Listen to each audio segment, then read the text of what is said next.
பிரியமானவர்களே, இந்த நாளுக்கென்று ஒருவன் நமக்கு வெளியிட்ட ஜீவ வார்த்தை எபிரேயர் புஸ்தகம் 23வது அதிகாரம் 13வது வசனம். எதிர்பார்த்திருக்கும் முடிவை கொடுக்கும்படிக்கு கர்த்தர் சொல்கின்றார். எனக்கு அருமையான சகோதர சகோதரிகளே, இந்த நாள் கர்த்தர் உங்கள் வாழ்க்கையில் செய்ய நினைத்தவைகளை ஆசிர்வதிக்கிற நாளாய் வாக்கு பண்ணி உள்ளார். இன்றைய நாளிலும் அநேகருடைய ஆசைகள், வாஞ்சைகள், தேவைகள் எல்லாம் தாங்கள் நினைத்தபடி நடக்க வேண்டும், பெற்றுக்கொள்ள வேண்டும் என்று நினைத்தவர்களாய் கர்த்தரிடத்தில் நீண்ட நாட்களாய் ஜெபித்தும் வருவீர்கள். உங்களின் ஜெபங்களுக்கு பதில் கிடைக்காத போது தாமதமாக விசுவாசத்திலே சோர்ந்து போகிறவர்களை பெற்றுவிடுவீர்கள். இன்றைக்கு கர்த்தர் சொல்லுகிறார், தன்னுடைய சித்தத்திற்கு ஒப்புக் கொடுக்கும்படிக்கு உங்களுக்கு ஏற்றி கொடுத்து ஆசீர்வதிக்க வேண்டும் என்று கர்த்தர் அறிவிக்கிறபடியினால் இப்படியாக சொல்லுகிறார், நீ எதிர்பார்த்திருக்கும் உனக்கு கொடுக்கும்படிக்கு அவைகள் தீமைக்கு அல்ல, சமாதானத்திற்கு என்று. அதோடு மட்டுமல்லாமல் என் நீர்கள் அல்ல உங்கள்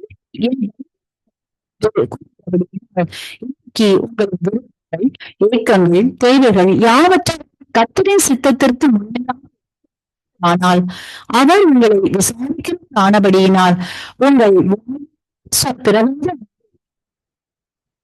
அறிந்திருக்கிறபடியினால் அவர் தம் பிதாவிடம் விடாது பரம்பரைச்சோடு வேண்டிக் கொள்கிறார் என்பதை விசுவாசித்து காத்திருந்து தேவ சித்தத்திற்கு ஒப்புக் கொடுத்து நன்மைகளை பெற்றுக் கொள்ளுங்கள். இன்றைக்கு கர்த்தர் தாம் நினைப்பதை நிறைவேற்றி முடித்ததை குறித்து தியானிப்போம். எரேமியாவின் புத்தகம் 38ஆம் அதிகாரத்தை வாசிக்கையில், அங்கே எரேமியாவை பிடித்து கைவினால் கட்டி துறவிலே இறக்கிவிட்டார்கள். விடுவிக்கும்படி கர்த்தர் அந்த பிரதான இருதயத்தில் பேசினார். அப்படியே எரேமியா விடுவிக்கப்பட்டார். எரேமியாவின் புத்தகம் 38வது அதிகாரம் 28 வசனத்தை வாசிக்கின்றோம். எரேமியா எருசலேம் பிடிவிக்கிற நாள் மட்டும் காவல் சாலையின் முற்றத்தில் இருந்தார். எருசலேம் பிடிவிக்கு அங்கேயே இருந்தார் என்றும், அதை தொடர்ந்து கல்தேவர் எருசலேமின் மதில்களை அக்கினியை சுட்டரித்து அந்நிருப்பவர்களை சிறையாக கொண்டு போனார்கள். அப்போது கர்த்தர் அந்த இடத்தில் உதவும்படியாய் தான் நினைத்ததை அங்கே நெபுகாத் நேச்சரோடு காவல் சேனாதிபதி நெபுசராதான் இருதயத்திலும் பேசினார். அந்தபடியே செய்யாமல் பத்திரமாக பார்த்துக் கொண்டார்கள் என்று வாசித்து வருகின்றோம். இன்றைக்கு மிகக்கருமானவர்களே, வியாதியின் பலவீனங்கள், ஆணுக்குரிய சோர்வுகள், இப்படியான கட்டுகள், யாருமே உதவி செய்ய முன் வர முடியாத சேற்றில் தள்ளப்பட்ட அனுபவங்கள், தண்ணீரற்ற வறண்ட துறவி போன்ற குடும்பத்தில் காணப்படுகின்ற அனுபவத்தில் எந்த சூழ்நிலையாக இருந்தாலும் அவைகள் அமிழ்ந்து போகாதபடிக்கும் காப்பாற்றுகிற கட்டுகளில்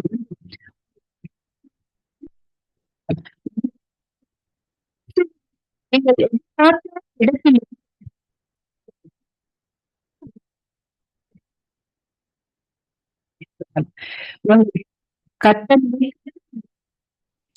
இன்றைக்கு கர்த்தர் உங்களுக்காய் ஆயத்தம் பண்ணி இருக்கிற ஆசீர்வாதங்களை தாம் நிர்ணயித்தபடியே நிலைத்திருக்கும்படி செய்து நிறைவேற்றுகின்றார்.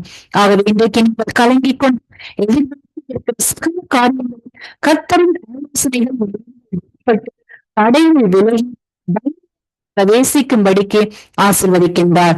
வார்த்தை விசுவாசியுங்கள், நன்மைகளை பெற்றுக் கொள்ளுங்கள். இன்றைக்கு இந்த வார்த்தைகளை யாரையும் இயேசுவை அறியாமலும் விசுவாசியாமலும் இன்றைக்கு உங்கள் விசுவாசியுங்கள். மாற்றி வெளியிட்டு ஆசீர்வதிப்பார். இந்த வார்த்தைகள் மூலமாக கர்த்தர் இன்று உங்களை ஆசீர்வதிப்பாராக. கிறிஸ்துவில் பிரியமானவர்களே, இந்த நாளுக்கென்று ஜீவ வார்த்தை புஸ்தகம் அதிகாரம் 33வது வசனம். சித்தியோ கர்த்தரால் வரும்.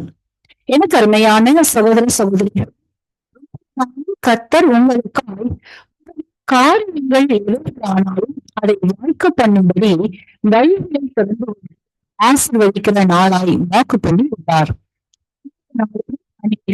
பல காரியங்களுக்காய் நீண்ட நாட்களாய் தேவ சமூகத்தில் ஆராய்த்தும் சிலர் பதில் தாமதமாக மற்றும் சிலர் காத்திருப்புகளாகி தேவ சமூகத்தை விட்டு விலகி போனவர்களும் உண்டு. இன்றைக்கு கர்த்தர் தம் சத்தத்தை தொனிக்க பண்ணி சத்துருவின் சதிகளை முறியடித்து உங்களுக்காய் கதவுகளை திறந்து வைத்து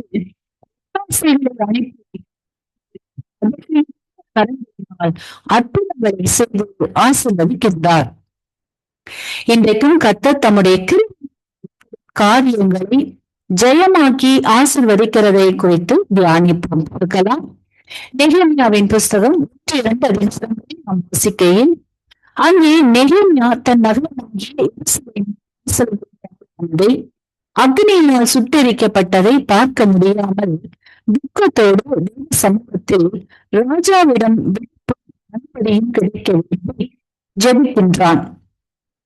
கர்த்தர் நெகேமியாவின் ஜெபத்திற்கு பதில் கொடுத்து ராஜாவின் கண்களில் தயவும் வழி செலவிற்கு தேவையானவற்றையும் கொடுத்து அனுப்பும்படி நினைக்கிறதற்கும் அதிகமே செய்து காரியம் சித்தி வாய்க்க பண்ணி ஆசீர்வதிக்கிறதை வாசித்து அறிகின்றோம். இன்றைக்கும் கருமையானவர்கள் வாழ்க்கையிலும் கூட சத்துரு எங்கெல்லாம் தடைகளை உண்டாக்கியும் சிதைத்தும் சுட்டெரித்தும் வைத்திருக்கிறானோ, இன்றைக்கு அவைகளெல்லாம் கர்த்தர் திரும்ப கட்டும்படி உங்களை ஆயத்தப்படுத்துகின்றார், பலனையும் தருகின்றார். அது உங்களின் சரீரத்தில் காணப்படுகின்ற பலவீனம், வியாதி, குடும்ப உறவுகள், திருமண தடைகள், எதிர்கால முன்னேற்றத்திற்கான தடைகள் போன்றவற்றில் உங்கள் வாழ்வில் எந்த வாசல்களும் சிதைக்கப்பட்டு உடைக்கப்பட்டு காணப்படுகிறதோ இன்றைக்கு கர்த்தர் திரும்பவும் எழுதி கட்டுவிக்கின்றார். கிருபையை தயவை கொடுத்து உங்கள் காரியங்களில் சித்தியை வாய்க்க பண்ணுகின்றார். அதோடு மட்டுமல்லாமல் இஷ்டங்கள் நிமித்தமாய் எப்படியா நாம் திரும்ப பெறப்போகின்றோம், எப்படி நாம் மீண்டும் எழுந்து நிற்கப் போகின்றோம் என்று கலங்கி காணப்படுவீர்களானால், இன்றைக்கு நீங்கள் போகிற காரியங்களில் பேசுகின்ற மனிதர்களுக்கு சந்திக்கின்ற அதிகாரிகளுக்கு கத்த சென்று இரக்கத்தையும் தந்து ஆசீர்வதிக்க உள்ளார். கர்த்தரின் வார்த்தையை விசுவாசியுங்கள், ஜெயத்தை பெற்றுக் கொள்வீர்கள். இன்றைக்கும் இந்த வார்த்தைகளை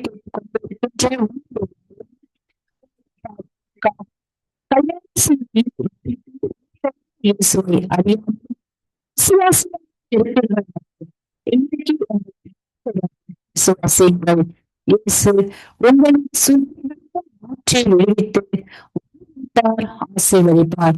இந்த வார்த்தைகள் மூலமாக கர்த்தரின் ஆசீர்வதிப்பாராக. கிறிஸ்துவுக்குள் பிரியமான சங்கமம் தமிழ் கிறிஸ்தவர்களுக்கு அன்பின் வாழ்த்துக்கள். இன்றைய மன்னா, எனக்கு குறித்திருக்கிறதை கர்த்தர் நிறைவேற்றுவார். யோபு 23. பிரியமானவர்களே, உங்கள் வாழ்க்கையில் கர்த்தர் உங்களுக்கென்று குறித்துள்ள காரியங்களை அவர் சீக்கிரமாய் நிறைவேற்றுவார். அதை அவர் நீதியோடு நிறைவேற்றி முடிப்பார். இதுவரை நடக்காத நிறைவேறாத காரியங்களை இம்மாதம் நிறைவேற்றுவார். எல்லாம் சீக்கிரமாய் நிறைவேற்றி முடிப்பேன் என்று கர்த்தர் சொல்லுகிறார். உங்களுக்கு குறித்திருக்கிறதை மாத்திரம் அல்ல, இதை காட்டிலும் இன்னும் அதிகம் செய்வேன் என்று இந்த வசனத்தின் மூலமாக கர்த்தர் வாக்கு பண்ணுகிறார். சரியான காலகட்டத்தில் கர்த்தர் அதை உங்களுக்கு நிறைவேற்றி முடிப்பார். உங்களுக்கு கர்த்தர் எந்த நாளை குறித்து வைத்து இருக்கிறாரோ அதை உங்கள் குடும்பத்திற்கும், உங்கள் பிள்ளைகளுக்கும், உங்கள் சொந்தத்திற்கும் நிறைவேற்றி முடிப்பார். வானமும் பூமியும் ஒளிந்து போனாலும் தேவனுடைய வார்த்தை என்றைக்கும் நிலைத்து நிற்கும். அவர் உங்கள் வாழ்க்கையில் குறித்து வைத்திருக்கிறதை அவர் சரியான காலகட்டத்தில் நிறைவேற்றி முடிப்பார். காத்திருங்கள், விசுவாசத்தோடு நிலைத்திருங்கள். கர்த்தர் பெரிய காரியங்களை செய்வதோடு உங்களையும் நிறைவாய் ஆசீர்வதிப்பாராக. ஆமேன். God bless you. கிறிஸ்தவுக்குள் பிரியமான சங்கமம் தமிழ் கிறிஸ்தவ வாழ்த்துக்கள். இன்றைய மன்னா, அவன் ஏற்றுவது போல் நான் ஏற்றுவேன். ஏசாயா 66:12. பிரியமானவர்களை, உங்கள் எல்லா சூழ்நிலையையும் ஏற்றுவது போல ஏற்றுவேன் என்று கர்த்தர் சொல்லுகிறார். கர்த்தரை உங்களோடு இருக்கிறவராக பாருங்கள். அனுமதிக்காமல் ஒன்றும் உங்கள் வாழ்க்கையில் சம்பவிப்பதில்லை. ஒருவேளை நீங்கள் பாடுகள் வேதனைகள் வழியாக கடந்து செல்லலாம். அந்த இழந்திருக்கக்கூடும். ஐஸ்வர்யங்களை இழந்திருக்கலாம். வியாதியினால் பாதிக்கப்பட்டவர்களை கூட காணப்படலாம். உங்கள் உறவினர்கள் நண்பர்கள் இருக்கலாம். உங்கள் எல்லாம் சொல்லுகிற தேவன் உங்களுக்கு பக்கபலமாக இருக்கின்றார். திகையாதே, கலங்காதே, நான் உன்னை கைவிட மாட்டேன் என்று வாக்களித்த தேவனை நோக்கி பாருங்கள். அவர் கொடுத்து ஆசீர்வதித்து உங்களை காத்து கரம் பற்றி நடத்துவார். விசுவாசித்து ஆமேன் என்று பெற்றுக்கொள்ளுங்கள். கர்த்தர் உங்கள் ஒவ்வொருவரையும் நிறைவாக ஆசீர்வதிப்பாராக. ஆமேன். God bless you.